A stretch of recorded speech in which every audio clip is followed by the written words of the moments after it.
Mais pour passer à notre laiterie Gilbert, donc Alexandra le disait à l'instant, Christophe Chaperon, l'une des premières choses qu'ils aient faites, c'est lancer le e-commerce. Vous avez d'abord développé la boutique laiterie Gilbert, donc qui est née en 1948 sur le territoire grenoblois, que vous avez repris en 2012 avec l'ancien fromager Cédric Garnat. Vous étiez un cadre dans la banque d'investissement, c'est bien ça, hein. Donc vous avez d'abord développé le réseau en franchise. On a d'abord en fait ouvert des magasins pour nous, puisqu'on avait acquis une laiterie donc familiale qui allait peut-être disparaître faute d'héritiers, et on avait donc une marque et on fabriquait une gamme de crèmeries à notre enseigne. Et à partir de cette marque discriminante sur la crèmerie, on avait une activité de grossiste aussi dans cette entreprise. Donc on avait déjà des clients fromagers, restaurateurs, tous les gens qui vendent du fromage ou qui en utilisent, des pâtissiers, des chocolatiers, qui consomment beaucoup de beurre et de crème. Et on s'est dit on va pouvoir ouvrir des boutiques à l'enseigne. La première a forcément été celle de mon associé qu'on voit actuellement à l'image. Et on a commencé par en faire encore d'autres pour nous. Et là on s'est posé la question, est-ce que ce serait pertinent de proposer à des tiers en reconversion, d'ouvrir leur boutique avec notre aide.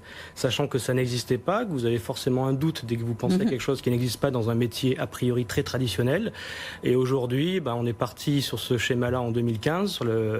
On a ouvert le 15e franchisé il y a quelques mois, donc on a 20 boutiques aujourd'hui, donc on peut arriver à la conclusion qu'il y avait un vrai besoin et que accompagner des gens pour ouvrir des fromageries était une bonne idée. Donc c'est rentable quand on est franchisé, qu'on n'y connaît rien, parce que vous parlez de gens en reconversion, d'ouvrir sa fromagerie laiterie Gilbert. En fait, ce qui est certain, c'est que c'est très facile d'échouer dans des métiers comme ça de bouche, notamment sur le frais, où les erreurs peuvent avoir des conséquences assez rapides. Donc être accompagné, de toute façon, reprendre en étant accompagné est une bonne idée, mais dans certains métiers, il y a une vraie valeur ajoutée. Et voilà, on a mis en place un organisme de formation qui pour l'instant est référencé et on espère arriver à une certification, à avoir une formation qualifiante.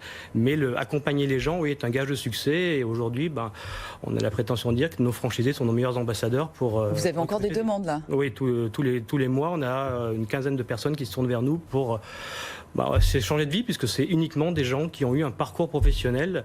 L'élément important qu'on constate, c'est que je pense c'est le reflet de notre société, c'est qu'ils sont de plus en plus jeunes.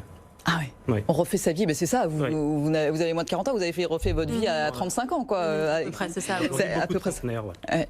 C'est ça, ouais. Donc après, on est déjà vieux, on en est à la 3e ou 4e vie. Donc pour revenir à cette idée du digital, quand même, c'est la clé de la réussite. On ne peut plus s'en passer aujourd'hui, même quand on est du côté du commerce local.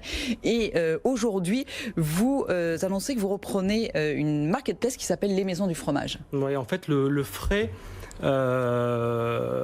forcément peut paraître en retard. Enfin, on entend quelquefois des gens dire oui, le frais est en retard dans Internet. En fait, les gens qui ont un certain âge, comme moi, se rappellent. Enfin, il existe toujours une société qui a commencé à l'époque du Minitel, qui s'appelle toujours fromage.com. Donc en fait, le frais, c'est pas qu'il est en retard, c'est qu'il y a des vraies problématiques de logistique, de sécurité sanitaire, de coûts. Donc aujourd'hui, dans nos métiers, on a deux types de business models. Des gens qui sont partis sur le modèle de la box, qui ont de vrais sujets de rentabilité, et des gens qui se sont dit non, on va faire des marketplaces pour digitaliser un commerce très traditionnel, puisque les 3000 fromagers qui existent en France, dans la tête de tout le monde, il y a l'image d'Épinal, c'est des commerces quand même assez, on va dire, d'un certain âge, on va dire à la papa. Donc les gens qui sont partis sur l'aspect marketplace ont eu une bonne idée. Maintenant, le problème, c'est de pouvoir rencontrer son public, et aujourd'hui, le public, en fait, c'est les jeunes, c'est des gens qui viennent en boutique. Ça, c'était pas le cas il y a 15 ans. Aujourd'hui, on voit dans les fromageries des gens jeunes. Mais ces gens-là, dans leur mode de consommation, il y a l'Internet. Et donc, il faut leur proposer notamment une solution de click and collect. Et donc, voilà. Et donc, c'est fait désormais avec lesmaisonsdufromage.fr.